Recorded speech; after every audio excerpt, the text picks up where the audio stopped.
Buongiorno a tutti, oggi vogliamo condividere con voi la nostra intervista a Emma, una ragazza danese concepita grazie a donatore.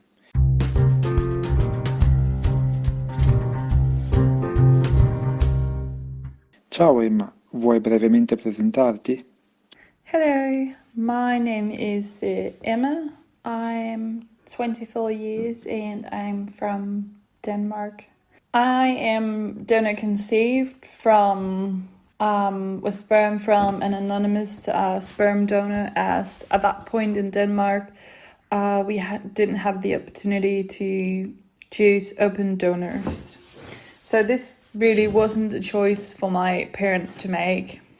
Quando e come i tuoi genitori ti hanno detto che sei stata concepita grazie a donatore? This is the thing, one of the things that I've spent quite some time sharing about, because I find that it was a really, really good way they told me. So my mom and dad, they made this children's book-ish with pictures of friends and family. It was something that my mom made all these drawings and put photos, and then they wrote it like a story where they told about this couple who loved each other very much and wanted to have a family and have children. And they put a picture of from the wedding, and they explained that it wasn't easy for them to have children because of my dad's sperm quality. And they told about how much they just wanted this child and how much time they spent on trying to get their wish fulfilled. Then it also explains that at some point that my mom became pregnant, and how pregnancy works, how it shows like different stages of pregnancy, and just explain that I was a really, really wanted child, and it was a really lovely book.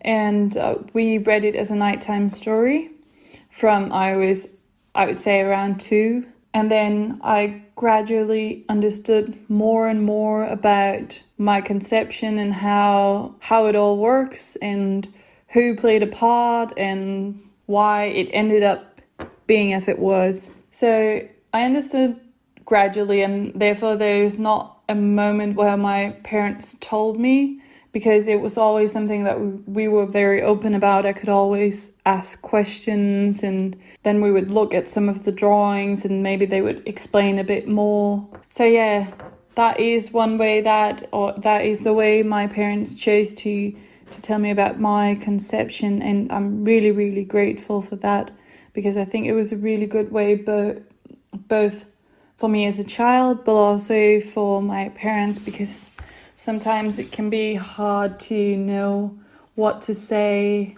and how and when. And I think a book like that makes it a bit easier maybe to get started in having that conversation. Hai mai avuto l'interesse o la curiosità di conoscere più informazioni sul donatore o su altre persone nate grazie a lui? So I think someone once told me that I must be very not curious as a person, because I've never had the wish to know my donor. I don't even know my donor number. I've never had a wish to know him. I've thought about how he might look, but more as a fun thing to imagine, not as something that I had any wish in knowing. I can't see how it would change anything for me. And I was quite old before I thought about donor siblings. And also I've had people who wanted to know my donor number because they wanted to see if we could be half siblings. But I don't even know my donor number, as I said, so I haven't compared with anyone. And I don't really feel any urge to know donor siblings. I have 2 sisters myself, and I think this might also be the reason why it's not very important to me, as maybe it could be if you do not have any siblings. Hai consigli per i genitori o aspiranti genitori di bambini nati grazie all'eterologa? One of the things that I care really much about is openness and being honest. I think it is the most important thing to the child, that you are able to speak about it, and it is not a taboo. It is something that you can talk to your parents about without being ashamed, and they can talk to you about it, and just telling it from as early as possible. Often people, they say to me that they've waited to tell the child until the child is old enough to understand.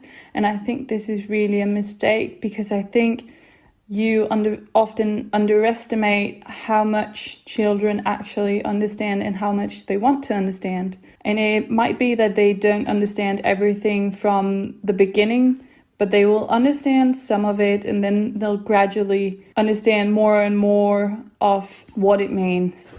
And I think that this is the most important thing, and therefore it will always, always, always be my advice to parents or future parents of donor-conceived children, to be honest and talk about it, and from as early as possible, even though you think that the child might not understand every part of it. So yeah, I think that is a little bit about me.